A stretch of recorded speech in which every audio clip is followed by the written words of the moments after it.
Last night Walt and I were at a holiday party.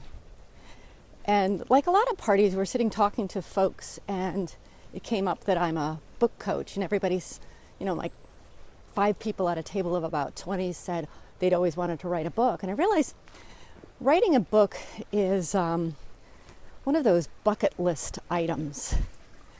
Everybody wants to run a marathon, everybody wants to write a book, and everybody wants to go to Paris. So I started thinking about, well, if it's a common dream, what stops people from writing a book? And the more I think about it, there's essentially five big reasons people don't write their books. And number one is the project just looks way too daunting. If you look at a book as in its entirety, it's just way too big to take on. So you sit down and if you have no idea how to break down the process, generally you don't even start. It's one of the reasons I wrote the book, How to Eat the Elephant, build your book in bite-sized steps. It's because you have to take on one decision at a time. You have to make one choice at a time and move on to the next. And that's the only way you can take on a big project. But just, thinking about anything that big in its entirety is just enough to totally stop. Here's another thing. Writing isn't actually as easy as it looks. If you read Paulo Coelho's The Alchemist, if you read, Hemingway makes writing look so easy. A lot of people who start writing a book, they can tell a really mean story.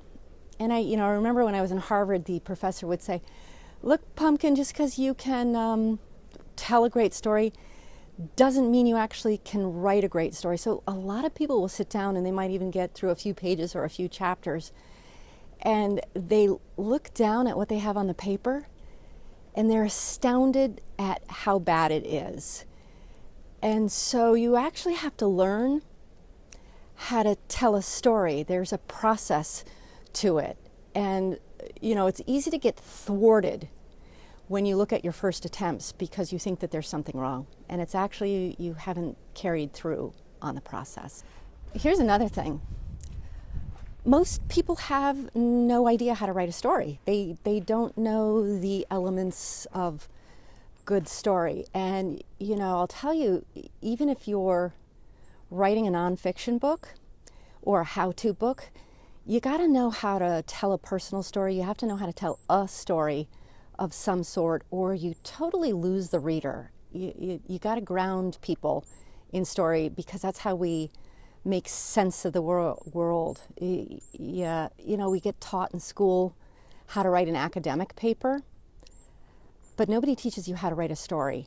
And I think that's one of the things that stops people, because they don't know how to do it. And it's something that can be taught. It's something I teach. Here's the biggest one. Here's the biggie. It's really scary to tell the truth and to have your true thoughts and opinions in black and white down on the page. So people will get started writing and they realize that part of their story involves other people that they love, people in their families, even clients. And it's very scary to tell the truth because we don't know how it's going to shake out for us. So a lot of folks who want to write memoir in particular, or they have an inspirational book and a real message that's based in their own personal journey, they know that they have to reveal things about themselves and other people that they've been taught not to do. And, the truth is there can often be impact from other people, but that's a big one that stops people. And it's usually those situations that involve other people that drive people to want to write in the first place. So it's an obstacle. It's a real obstacle that has to be overcome. Here's the last one, I think. Well, not the last one, because there are obviously lots more reasons, but this is kind of the most common, is that people think, okay, I'm going to spend all this time writing a book, but then for what? Because they have no clue how they're going to get their work into print. And they think that, You've got to get an agent, you've got to figure out how you're going to reach a publisher, you're going to have to figure out the whole query letter stuff, if you even know what a query letter is. Or, you know, if they're not thinking that they have to have a traditional publishing house publish their book, which, you know, a lot of writers feel they need to do, they recognize the only other option is self-publishing, and the technology, the learning curve to self-publish, you know, learning how to put your book up on CreateSpace or create an ebook. The technology thing for a lot of folks is just not their bag, so they have no idea how to go about doing that.